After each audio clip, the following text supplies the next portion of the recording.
Good morning friends, आप सबों का हमारे चैनल लेके ट्यूटोरियल्स में स्वागत है। आज जो टॉपिक हम लोग स्टडी करने जा रहे हैं वो है मॉडर्न इंडियन हिस्ट्री। आधुनिक भारतीय इतिहास से संबंधित एक टॉपिक को हम लोग स्टडी करने जा रहे हैं। आज जो हमारा टॉपिक है, जो हम चर्चा करने जा रहे हैं, वो है खिलाफत आंदोलन। खिलाफत आंदोलन के बारे में हम लोग पढ़ेंगे और इससे रिलेटेड वस्तुनिष्ठ प्रश्नोत्तर को भी देखेंगे। खिलाफत आंदोलन प्रारंभ करने के लिए गठित खिलाफत कमेटी में शौकत अली, मोहम्मद अली, अबुल कलाम आज़ाद, हकीम अजमल खान, हसरत मोहानी तथा डॉक्टर अंसारी शामिल थे। कह रहा है कि खिलाफत आंदोलन प्रारंभ करने के लिए, शुरू करने के लिए गठित खिलाफत कमेटी में शौकत अली, मोहम्मद अली, अबुल कलाम आज़ाद, हकीम अजमल खान, हसरत मोहानी तथा डॉक्टर अंसारी शामिल थे। खिलाफत आंदोलन जो है उसकी शुरुआत करने के लिए गठित खिलाफत कमेटी में कौन कौन थे? शौकत अली, मोहम्मद अली, ये दो भाई थे, अबुल कलाम आज़ाद, हकीम अजमल खान, हसरत मोहानी तथा डॉक्टर अंसारी, ये लोग खिलाफत कमेटी में थे। तथापि खिलाफत आंदोलन प्रारंभ करने का श्रेय मुख्यतः अली बंधुओं शौकत अली एवं मोहम्मद अली को दिया जाता है। ठीक है, खिलाफत आंदोलन जो है शुरू करने का श्रेय जो है वो अली ब्रदर्स को दिया जाता है, शौकत अली और मोहम्मद अली। भारत के मुसलमान तुर्की के सुल्तान को इस्लामी साम्राज्य का खलीफा मानते थे। भारत के जो मुसलमान थे वो तुर्की देश के जो सुल्तान थे उनको इस्लामी साम्राज्य का खलीफा मानते थे। प्रथम विश्व युद्ध में तुर्की मित्र देशों के विरुद्ध लड़ रहा था।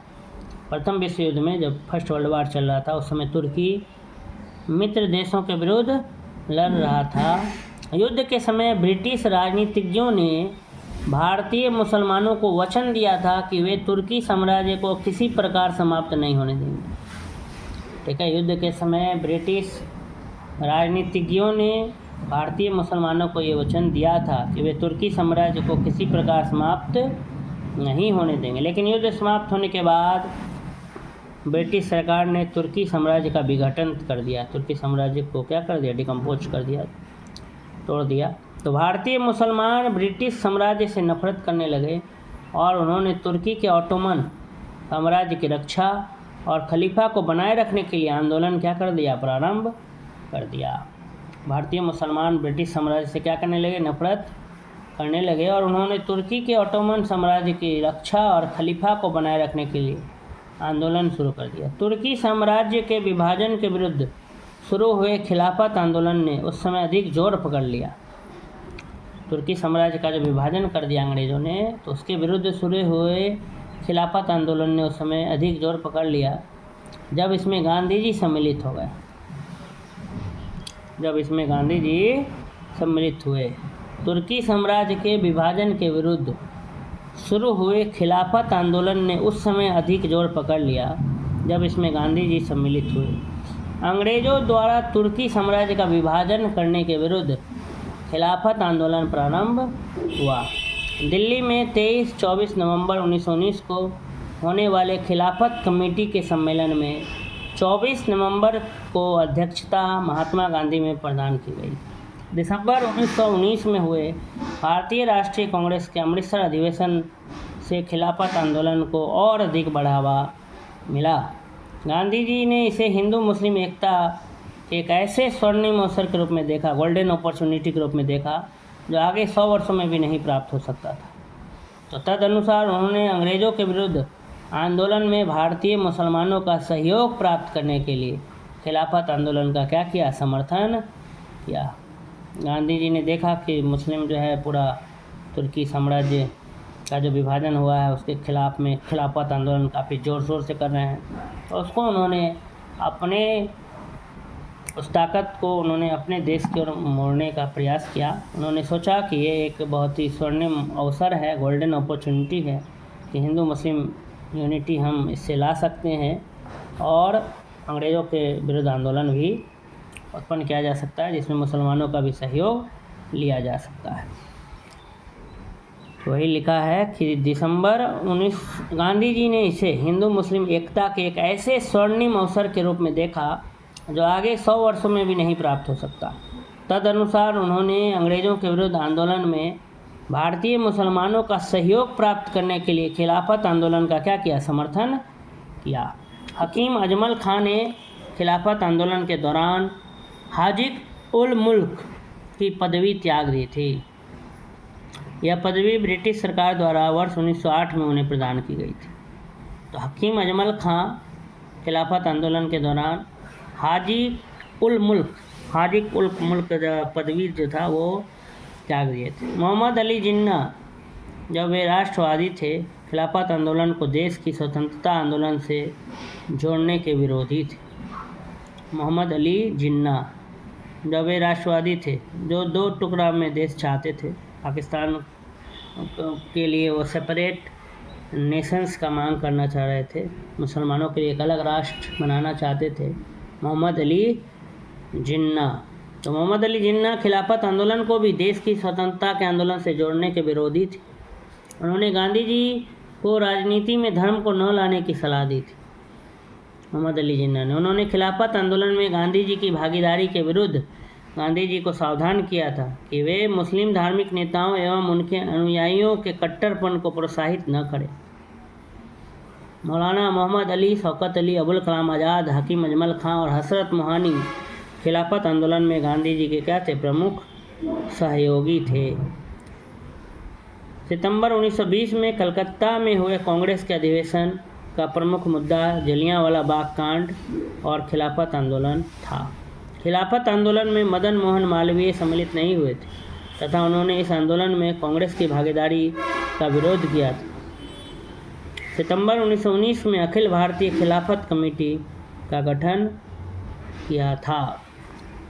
तो ये खिलाफत आंदोलन के बारे में है कि क्या क्या घटना घटित हुई थी। आइए उससे रिलेटेड कुछ वस्तुनिष्ठ प्रश्नोत्तर देख लेते हैं जो विभिन्न प्रतियोगिता परीक्षाओं में पूछा गया है। पहला सवाल है, निम्नलिखित में किसने खिलाफत आंदोलन का प्रारंभ किया था?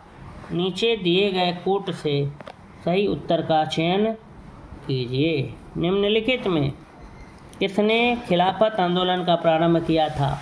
नीचे दिए गए कोट से सही उत्तर का चयन कीजिए। ए शौकत अली, दूसरा मोहम्मद अली, तीसरा शरीयतुल्लाह, चौथा अबुल कलाम आज़ाद। 1 और 2, 1 2 4, 1 2 3, 1 2 3 4। इसका सही उत्तर हो जाएगा बी, 1 2 और 4, 1 2 और 4। शौकत अली, मोहम्मद अली, अबुल कलाम आज़ाद ये सब खिलाफत कमेटी के सदस्य थे। खिलाफत आंदोलन में भारत में मुख्यतः मुसलमानों द्वारा चलाया गया राजनीतिक धार्मिक आंदोलन था। इस आंदोलन का उद्देश्य तुर्की में खलीफा के पद की पुनः स्थापना कराने के लिए अंग्रेज़ों पर दबाव बनाना था। खिलाफत आंदोलन प्रारंभ करने के लिए गठित खिलाफत कमेटी में शौकत अली, मोहम्मद अली, अबुल कलाम आज़ाद, हकीम अजमल खान, हसरत मोहानी तथा डॉक्टर अंसारी शामिल थे। तथापि खिलाफत आंदोलन प्रारंभ करने का श्रेय मुख्यतः अली बंधुओं शौकत अली और मोहम्मद अली को दिया जाता है। हाजी शरीयतुल्लाह 19वीं सदी के फराइजी आंदोलन के संस्थापक। ये शरीयतुल्लाह का संबंध फराइजी आंदोलन से, खिलाफत आंदोलन से नहीं। खिलाफत आंदोलन में ये तीनों सम्मिलित थे। खिलाफत आंदोलन के प्रमुख नेता निम्नलिखित में से कौन थे? ए मौलाना मोहम्मद अली और शौकत अली, बी मोहम्मद अली जिन्ना और शौकत अली, सी मौलाना अबुल कलाम आज़ाद और रफ़ी अहमद किदवई, डी रफ़ी अहमद किदवई और शौकत अली। तो ए हो जाएगा मौलाना मोहम्मद अली और शौकत अली। नेक्स्ट क्वेश्चन देखते हैं। खिलाफत आंदोलन का मुख्य उद्देश्य निम्नलिखित में से कौन कौन से थे? 1 भारत के मुसलमानों में ब्रिटिश विरोधी भावना उत्पन्न करना, दूसरा मुस्लिम समाज का सुधार, तीसरा पृथक निर्वाचक मंडल की मांग और खिलाफत का रक्षण, चौथा ऑटोमन साम्राज्य की रक्षा और खिलाफत का रक्षण। तो इसका सही उत्तर डी दिया है 1 और 4। भारत के मुसलमानों में ब्रिटिश विरोधी भावना उत्पन्न करना और ऑटोमन साम्राज्य की रक्षा और खिलाफत का रक्षण। तो भारत के मुसलमान तुर्की के सुल्तान को, इसका व्याख्या दिया हुआ है इस प्रश्न का कि भारत के मुसलमान तुर्की के सुल्तान को इस्लामी साम्राज्य का खलीफा मानते थे। प्रथम विश्व युद्ध में तुर्की मित्र देशों के विरुद्ध लड़ रहा था। युद्ध के समय ब्रिटिश राजनीतिज्ञों ने भारतीय मुसलमानों को वचन दिया था कि वे तुर्की साम्राज्य को किसी प्रकार समाप्त नहीं होने देंगे, लेकिन युद्ध समाप्त होने के बाद ब्रिटिश सरकार ने तुर्की साम्राज्य का विघटन कर दिया। भारतीय मुसलमान ब्रिटिश साम्राज्य से नफरत करने लगे और उन्होंने तुर्की के ऑटोमन साम्राज्य की रक्षा और खलीफा को बनाए रखने के लिए आंदोलन प्रारंभ किया। तुर्की साम्राज्य के विभाजन के विरुद्ध शुरू हुए खिलाफत आंदोलन ने उस समय अधिक जोर पकड़ लिया, जब इसमें गांधी जी क्या हो गए, सम्मिलित हुए। वर्ष 1919 में अखिल भारतीय खिलाफत सम्मेलन का अध्यक्ष किसे चुना गया? महात्मा गांधी, मोहम्मद अली जिन्ना, मौलाना शौकत अली, मोतीलाल नेहरू। तो महात्मा गांधी को चुना गया। वर्ष 1919 में अखिल भारतीय ऑल इंडिया खिलाफत सम्मेलन कमेटी का अध्यक्ष महात्मा गांधी को चुना गया। अंग्रेजों द्वारा तुर्की साम्राज्य का विभाजन करने के विरुद्ध खिलाफत आंदोलन प्रारंभ हुआ। दिल्ली में 23-24 नवंबर 1919 को होने वाले खिलाफत कमेटी के सम्मेलन में 24 नवंबर को अध्यक्षता महात्मा गांधी को प्रदान की गई। दिसंबर 1919 में हुए भारतीय राष्ट्रीय कांग्रेस के अमृतसर अधिवेशन से खिलाफत आंदोलन को और अधिक बढ़ावा मिला। गांधी जी ने इसे हिंदू मुस्लिम एकता के एक ऐसे स्वर्णिम अवसर के रूप में देखा जो आगे 100 वर्षों में भी नहीं प्राप्त हो सकता। तदनुसार उन्होंने अंग्रेज़ों के विरुद्ध आंदोलन में भारतीय मुसलमानों का सहयोग प्राप्त करने के लिए खिलाफत आंदोलन का क्या किया था, समर्थन किया था। महात्मा गांधी ने खिलाफत आंदोलन का समर्थन क्यों किया? ए, खलीफा ने क्रांतिकारियों को शरण दी थी। बी, गांधी जी ने अंग्रेज़ों के खिलाफ अपने आंदोलन में भारतीय मुसलमानों का सहयोग प्राप्त करना चाहा था। सी, खलीफा ने भारत के स्वतंत्रता आंदोलन का समर्थन किया। डी, खलीफा गांधी जी के अच्छे मित्र थे। तो बी, गांधी जी ने अंग्रेज़ों के खिलाफ अपने आंदोलन में भारतीय मुसलमानों का सहयोग प्राप्त करना चाहा था। नेक्स्ट क्वेश्चन, खिलाफत आंदोलन को समर्थन दिया था? ए, ह्यूम ने, सर सैयद ने, कर्जन ने, गांधी जी ने। तो गांधी जी ने खिलाफत आंदोलन को क्या दिया था, समर्थन दिया था। अगला सवाल है, किसने खिलाफत आंदोलन को हिंदुओं और मुसलमानों की एकता के एक ऐसे अवसर के रूप में देखा जो 100 वर्षों में भी पुनः प्रस्तुत नहीं होगा? ए, अली बंधु, बी, अबुल कलाम आज़ाद, सी, महात्मा गांधी, डी, खान अब्दुल गफ्फार खान। तो सी, महात्मा गांधी। निम्नलिखित में से किस एक ने खिलाफत आंदोलन के दौरान हाजी उल मुल्क की पदवी त्याग दी थी? ए, मौलाना अबुल कलाम आज़ाद, बी, मोहम्मद अली, सी, शौकत अली, डी, हकीम अजमल खान। इसका सही उत्तर हो जाएगा डी, हकीम अजमल खान।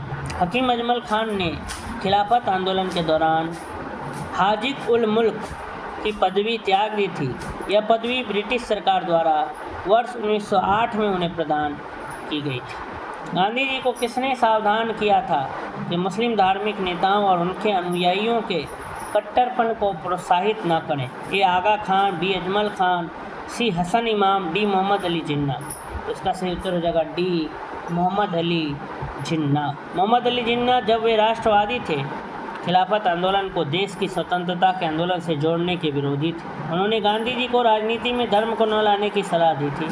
उन्होंने खिलाफत आंदोलन में गांधी जी की भागीदारी के विरुद्ध गांधी जी को सावधान किया था कि वे मुस्लिम धार्मिक नेताओं और उनके अनुयायियों के कट्टरपन को प्रोत्साहित न करें। अगला सवाल, निम्नलिखित में से किसने महात्मा गांधी की खिलाफत आंदोलन में भागीदारी की भर्त्सना की थी? मोहम्मद अली, शौकत अली, अबुल कलाम आज़ाद, एम ए जिन्ना। तो मोहम्मद अली जिन्ना ने जो है उनकी क्या की थी, निंदा की थी कि महात्मा गांधी जब खिलाफत आंदोलन से जुड़े थे तब।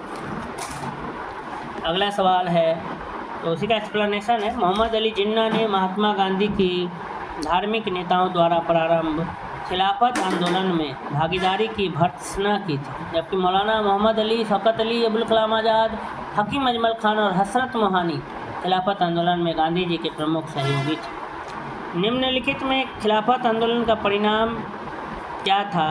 ए, हिंदू मुस्लिम मतभेदों में कमी आई, बी, भाषा की समस्या तीव्र हुई, सी, हिंदू मुस्लिम दंगे बढ़े, डी, हिंदुओं को दबाया गया। तो इसका सही उत्तर हो जाएगा ए, हिंदू मुस्लिम मतभेदों में कमी आई। गांधी जी ने खिलाफत आंदोलन को हिंदू मुस्लिम एकता का एक सुनहरा अवसर माना, अतः इस आंदोलन का परिणाम हिंदू मुस्लिम एकता के रूप में सामने आया। तुर्की के प्रश्न पर ब्रिटेन के प्रति आक्रोश ने मुसलमानों को हिंदुओं के समीप ला दिया था। वह व्यक्ति जिसने 4 अप्रैल 1919 को दिल्ली की जामा मस्जिद के प्रवचन मंच से हिंदू मुस्लिम एकता पर भाषण दिया था वे थे महात्मा गांधी, मना मालवीय, लाला लाजपत राय, स्वामी श्रद्धानंद। तो इसका सही उत्तर हो जाएगा डी, स्वामी श्रद्धानंद। 4 अप्रैल 1919 को दिल्ली की जामा मस्जिद के प्रवचन मंच से स्वामी श्रद्धानंद ने हिंदू मुस्लिम एकता पर लगभग 30,000 मुस्लिमों के समक्ष भाषण दिया था। कांग्रेस ने खिलाफत आंदोलन का समर्थन किया, मुख्यतः पहला खलीफा की पुनः स्थापना के लिए, दूसरा खलीफा को हटाने के लिए, तीसरा मुसलमानों की सहानुभूति प्राप्त करने के लिए, चौथा कांग्रेस में जिन्ना को हाशिए पर लाने के लिए।